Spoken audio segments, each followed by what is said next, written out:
Well, good evening, everyone. You're listening to Red Pill 78. I am the Corruption Detector, and this is your Red Pill News. Hope everyone's having a lovely day, hope you had a good weekend, and I hope that you had an opportunity to check out the brand new Sunday night show that we started yesterday, myself and Methods, Comfy Sundays. It was a great time, we had a lot of fun, and the only thing that could have been done differently was maybe we could have given it a full 2 hours instead of just the one. But we're kind of experimenting still, we might change the time slot a little bit, but please do go ahead and take a view and let me know what you guys think in the comment section. Overwhelmingly positive, so we're definitely going to continue to do it. Now, I have lots of news to get through today, guys. Very, very busy day for me, very busy day for the country. First of all, looks like Harvey Weinstein got some bad news just as he was walking into court. Also, President Trump is talking bigly about what's happening in Iran. We've got some words from an American service member in regards to why we fight. We've also got a couple of tidbits in regards to MB. Could that mean something else? Also, it looks like the police in Australia have rounded up something like 200 people for the fires in Australia. It is not climate change. It looks like the whole thing has been arson, so please continue to pray for our brothers and sisters, patriots down under. Also, I want everyone to remember that tonight at 9:19 p.m., the very first mission for the SpaceForce blasts off to the great black beyond. And then some more evidence to say that the former administration was working on the Spygate scandal far earlier than they ever admitted. We've got some notes from Andrew McCabe that prove it. Also, I'm sure everyone has heard that there have been some horrific pictures that have emerged from a particular autopsy for a man named Jeffrey. We're going to be talking about that because it really does solidify the theory that many of us have. And finally, I'm sure that you have heard that Ricky Gervais savaged the Golden Globe Awards last night. We're going to take a look at some of that because it was incredible. You don't want to miss it. All right, guys, please do sit back, relax, grab your popcorn, and we'll be right back after a quick word from our sponsor. This may seem like a silly question, but do you own a firearm? Are you thinking about getting one? Do you want to know how to apply for a permit to legally carry a concealed weapon? Well, with all the threats in America today, from globalists who want to ban our guns to terror attacks, mass shootings, and MS-13 gangs running rampant, the need for self-defense has never been more important. But with self-defense comes self-responsibility. If you were forced to defend yourself or your loved ones from a deadly threat, you could still be held liable in a court of law. Yeah, it's sad but true, but it's how the American legal system works. But you can protect yourself right now from the legal and financial aftermath of a justified incident with a self-defense protection membership, available today at concealyourself.com. With this exclusive membership, you'll have access to funding for your defense expenses and even civil damages. It covers the use of all legal weapons, not just firearms, plus info on concealed carry permits, training resources, 24/7 support, attorney contacts, and a critical response team that's always available to help you 24/7, step by step, if the unthinkable happens. So don't wait for tragedy to strike. Get prepared now and take the necessary steps to protect yourself and your loved ones in the future. Visit www.concealyourself.com and sign up today. And remember, when you support my sponsors, you support this channel. All right, guys, thanks for sticking around. First of all, today, after what took place in Iraq with Soleimani, looks like a Somali group has attacked Manda Bay airfield in Kenya. They have destroyed a U.S. shadowy surveillance aircraft, which probably was something that we really needed. Now, apparently, there are several people who are in custody. Several people are deceased.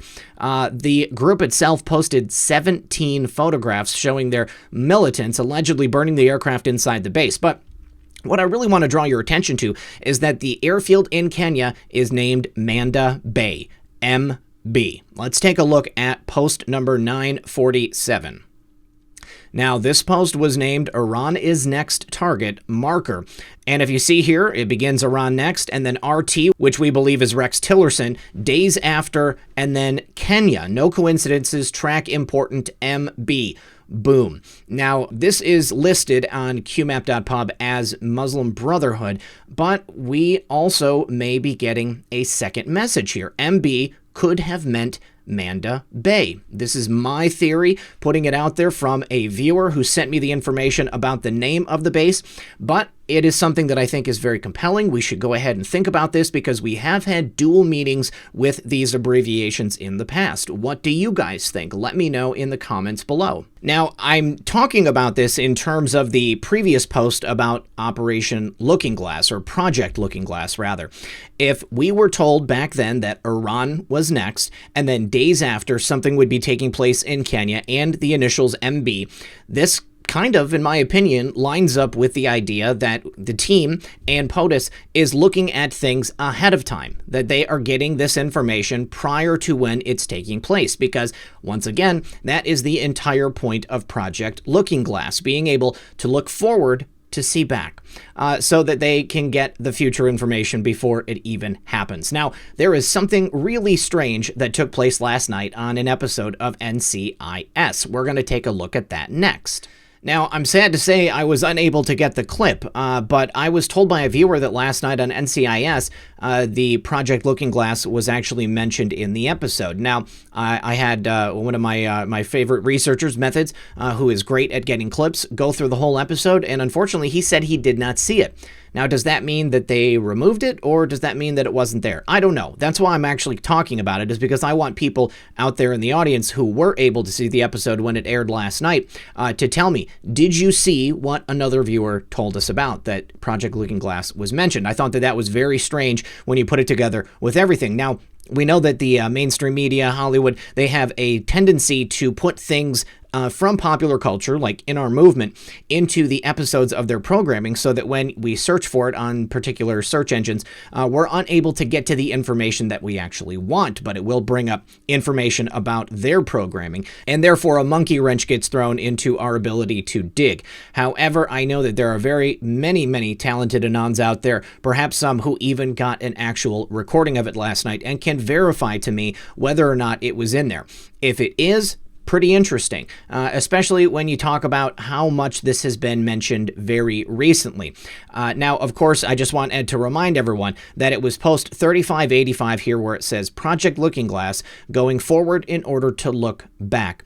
Because I feel like the further we get along in this operation, the more information we're seeing, which kind of shows us that this really is an actual technology that is being used. I'm probably going to be doing another show about this sometime in the very near future, but I want to remind everyone that myself and Where We Go One, We Go All, Calandro Gets, we did a show about this in the very recent past, so you guys can go to my live streams playlist and you can go ahead and watch that again. Very popular episode. I would love it if you haven't had a chance to get any information about this so far. Please do go watch that episode, and then let's talk about it in the comments. All right, next, bad news for Harvey Weinstein. We've got a tweet from Methods right here. It looks like as he was walking into court, because his trial on other assault charges was to begin today, he was actually charged with 4 more counts of this particular type of egregious assault. Let's take a look at the article from the LA Times. All right, and here we have it. Now, these particular charges stem from accusations brought by a pair of women who say that Harvey attacked them in hotels in Los Angeles and Beverly Hills back in 2013.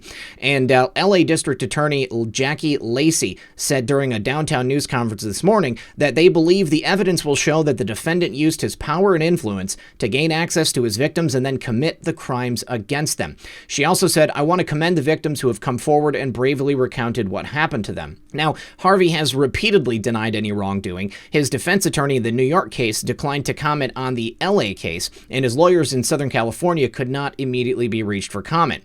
Now, it's not immediately clear how or if the announcement of the charges in LA would affect his current case in New York, but Lacey suggested the Manhattan trial would proceed first. So a spokesperson for the Manhattan District's Attorney's Office has declined to comment. Now, I don't need to take you through the legacy of Harvey Weinstein. I think that everybody is very well aware of this. But you know what this reminds me of? This reminds me of the case against Michael Avenatti. Completely different charges, but at the same time being charged in New York and LA. This is a bi-coastal criminal. And I think that it does show, among other things, that these people are involved in an organized criminal organization. To be committing these types of crimes, although very different from each other, but still committing crimes on 2 different coasts at the exact same time. They were really horrific criminals committing acts all across the United States. So are there other charges that are going to be brought up in the near future? I guess we're going to have to see, but it sure does seem like an organized criminal cartel to me.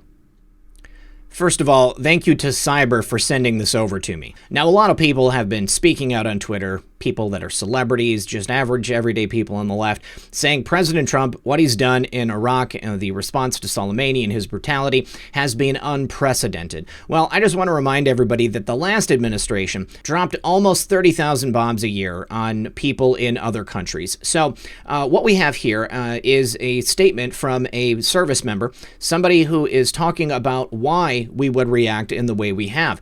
And I just want to remind everybody, President Trump reiterated today again that Iran will never have a nuclear weapon. And right here, this is an example of the type of person that is defending your country right now. And this is their reasoning. Let's take a listen. We don't care what you look like. We don't care who you voted for, who you worship, what you worship, who you love. It doesn't matter if your dad left you millions when he died or if you knew who your father was. We have been honed into a machine of lethal moving parts that you would be wise to avoid if you know what's good for you. We will not be intimidated. We will not back down. We've seen war. We don't want war. But if you want war with the United States of America, there's one thing I can promise you, so help me God. Someone else will raise your sons and daughters. This perfectly underscores what I've been saying ever since this started off in Iraq with the reaction to Soleimani and the strike that took him out. President Trump does not want war. Our men and women in uniform do not want war. However, we will protect our nation, its citizens, our borders, and if you want to mess with the bull, you're going to get the horns. Now, the fires in Australia have been absolutely devastating. Just many people displaced, so much damage, and it has been blamed thus far on the idea that it's based on climate change. Well, police now are working on the premise that it's actually arsonists that started these fires in Australia, and 200 people have been arrested so far. 85% of the fires are actually blamed on humans. This is a record year for fires in Australia, and at least 25 people have been killed, and hundreds of millions of animals have perished in the blaze. It's absolutely horrific. Environmentalists were quick to blame global warming, and Australia has had several fires every year during the dry season. Now, police are investigating whether arsonists started the fires that are now blazing across Australia. Zak Paine, I guess, tweeted this out, and here is a video of these fires. We're going to take a look because it's just absolutely incredible and not in a good way. The fire's destructive force was fast and furious. Now the meticulous investigation will soon be pouring over the devastated firegrounds all along the south coast. Vital work for the coroner, who will probe all aspects of the fire. There's an enormous amount of work to prepare for the coroner, not just with the burnt out buildings and structures, but also clearly the deaths of people that have occurred as a result of these fires. And a more sinister consideration, were the fires intentionally started? Police have formed SpaceForce in Dara, comprising detectives from homicide and arson squads, plus drawing on insights from officers with local knowledge who will lead the work. We'll make available any other specialist resources in terms of our forensic services group and other criminal investigators. All right, that's all we're going to show from this, but just I want people to see how seriously they're taking this. This is not just some crackpot theory. If they're putting together a strike force of this magnitude comprised of both arson and homicide, I think that they must already have significant evidence which points to the fact that these are actually man-set fires. This is not about global warming. It's not about climate change. It's about people looking to capitalize on the guilt and fear of everyone in the country, people all across the globe. They want people to believe that this is their fault, when in fact, it's the fault of several individuals, people who are looking to make a problem and who have so far killed people, killed countless animals. Absolutely awful devastation there in Australia. Continue to pray for the patriots of Australia. Now, the arrests are across, I guess, Queensland, New South Wales, Victoria, South Australia, as well as Tasmania. The links between these arsonists and the deadly fires that devastate Australia every summer is very well known and well documented, with the rate of deliberately lit fires escalating rapidly during the school holiday period. Now, this was such an important story to do in this video because this is not something that you're going to hear on the regular news. You are going to be told that it's due to global warming, that it is due to man encroaching on nature. Well, the irony is that it is actually due to man encroaching on nature, but not in the way that they will lead you to believe. I want to know exactly who these people are, and I want to know exactly who and what organizations they are affiliated with. All right, more cool stuff here. This also sent over by my friend White Hat this time. This is from the 45th Space Wing, which I believe is the official account of the Patrick Air Force Base and Cape Canaveral Air Force Base. We've had tweets from them here in the past. Well, tonight at 9:19 p.m., the SpaceX Starlink launch is slated to become the very first official launch of the SpaceForce. SpaceForce DOD is the account if you guys want to follow to get more information about SpaceForce. I would imagine that this right here is a picture of what that rocket launch is going to look like. Maybe not. We'll go ahead and have to see what happens later on tonight, but you can bet if there is footage, I'm going to go ahead and get it. I know that I am super excited about the Space Force, guys. I hope that you guys are too. I know that maybe there's a little bit of contention about what space is or what this means, but I am fully behind the Space Force. If space is there, I want to go, and unfortunately, I can't sign up because I'm too old. But I encourage men and women everywhere below the recruitment age who might be interested in doing something like this to go ahead and sign up, support your country in this incredible new way. Thanks to this new branch of the military, we now have the opportunity to go to space, learn about what it's all about, and perhaps get to try out some brand new, well, new for us, technology, maybe things that the military has been working with for a very long time. Maybe it's not going to be before long. We're going to see spacecraft a lot different than this. Maybe something with some anti-gravity technology. I don't know, but it sounds like an awesome idea, and I am fully on board. Next here, we have a tweet sent over by Methods. It is Catherine Harridge and her Twitter account, and it says, Faiza McCabe notes from meeting with Comey in late July 2016 that he learned from Comey another U.S. government agency had briefed none other than Renegade on intel suggesting Russia working in favor of Trump. Well, which agency? And the timing, before FBI case officially opened, top of page 77, hashtag Durham. She knows what she's doing. So yeah, here it is right here. Reflect that McCabe learned from Comey during the meeting that another U.S. government agency had briefed Renegade. This is incredible stuff here. We've got notes directly from McCabe proving that in late July 2016, they were already working on the Crossfire Hurricane operation. This is definitely before the time they said they actually began. And when it comes down to it, it looks like we've got yet another proof here, which shows that not only did Renegade know, not only did they start way earlier than they said they did, but we knew well before this became public knowledge. You guys, everything that is coming out is only proving what we've been saying all along. This, yet again, is another proof which shows that we've had the inside track. Now, the next question is, which agency? Which agency do you think it is? I would imagine maybe the clowns in America, but I guess that it could be a couple of others too. So please tell me your thoughts and opinions in the comments below, because this really, once again, seals their fate. I do believe that Durham is going to do the right thing, and we will see justice. All right, now this next story has some particularly brutal pictures attached to it. I am afraid to show it on this channel. I know that everybody can go and search for this themselves at the Gateway Pundit, Mail Online. Lots of different news outlets are reporting this today, but for independent journalists, it's not safe. Now, basically, what it is autopsy photos which show that Jeffrey had some really, really insidious damage done to him. Something that it's pretty clear looks like could not have been done by himself, especially given the physics of where he was.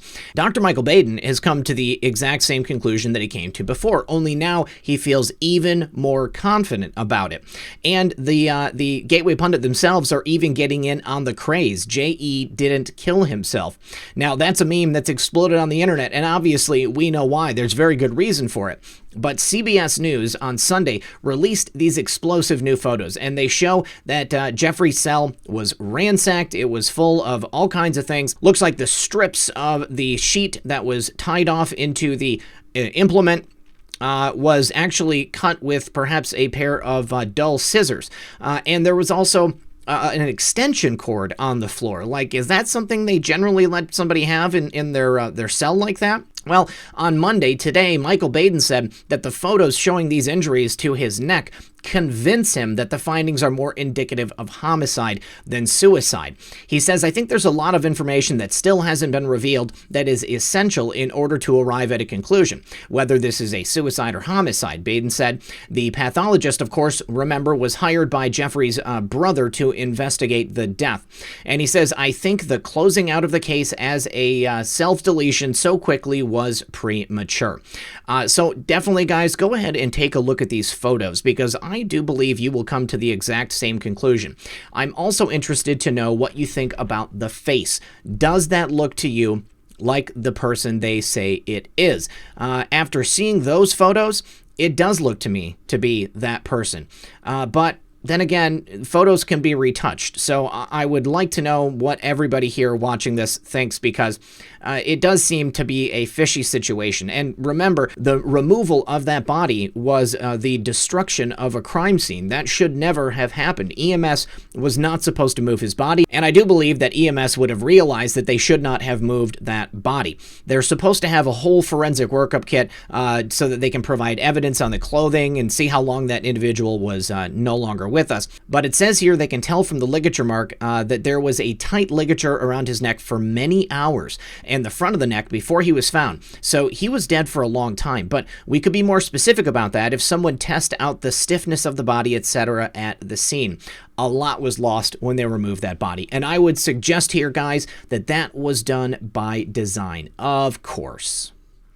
All right, guys, and finally, comedian Ricky Gervais eviscerated Hollywood at the Golden Globes last night. He had to get bleeped out on a number of occasions. He did warn them. He said, let's have a laugh at your expense, and you could see the looks on their faces. They were not happy about what was going on. He basically called them out on Jeffrey. He called them out on their penchant for younger dates, let's say. He called them out on a lot of really interesting things. Now, today, earlier on Twitter, people were commenting on this, and some people were suggesting that maybe Ricky Gervais was a part of the Great Awakening, maybe even a part of the team.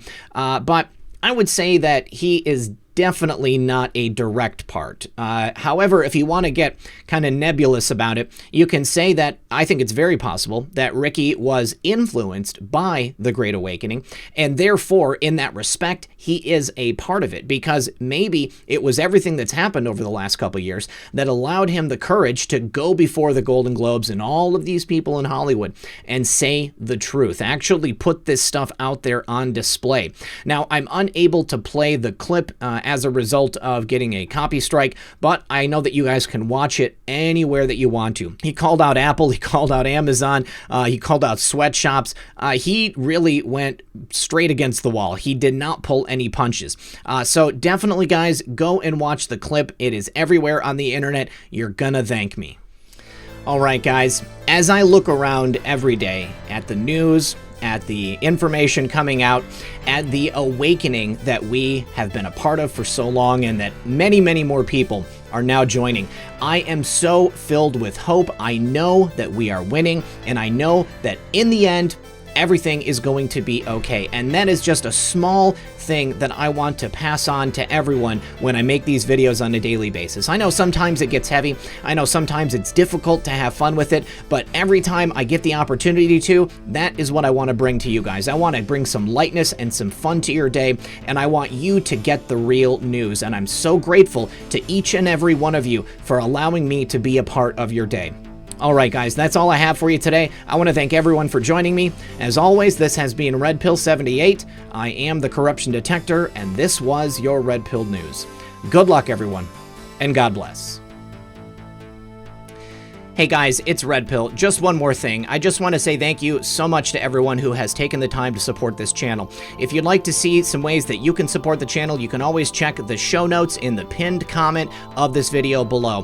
Whether you like, whether you share, whether you make sure that your notifications are on, any way that you support this channel means so much to me. I could not be doing this without you, and I could not do it without your help. Without people like you, this channel would not exist, so thank you so much to everyone for all of their many means of support. Don't forget to check out the merchandise store that is also in the pinned comment, and I will see you guys next time.